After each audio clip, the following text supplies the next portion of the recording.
Why do people in the zombie apocalypse never use a bicycle?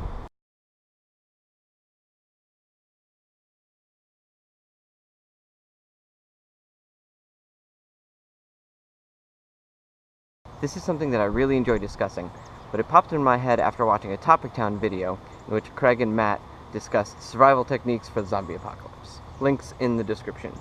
Matt made a comment that you should run a bunch of marathons in order to train for the apocalypse, which I don't think is a bad idea, but I'll counter that with ride a bicycle!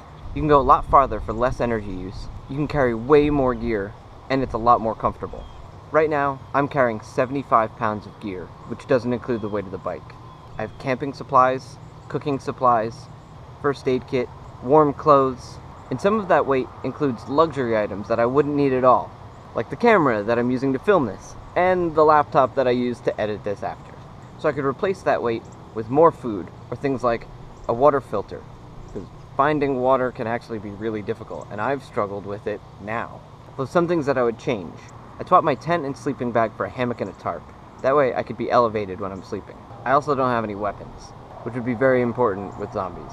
So hypothetically speaking, let's stick with the World War Z universe. The book, not the movie. Don't go see the movie, it's terrible. To survive that scenario, I'd want a machete strapped to my back and a silenced 22 caliber rifle. Carrying all that gear, I can make it well over 100 miles between sunup and sundown.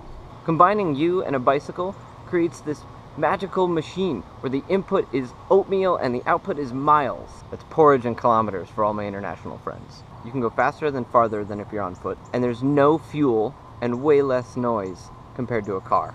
And I'm just talking about a solo effort now. If you're in a group, you can draft off each other and you can make it a lot easier and you can go even farther. So why don't we see anybody in zombie movies using a bicycle to get out of town and move on? I think it's actually just because it would be really boring to watch. Everyone would survive, and there'd be no drama. So if you've been thinking about getting into cycling, or you have a bike sitting in the corner gathering dust, get out and take it for a spin, unless you want to die in the apocalypse. Seriously though.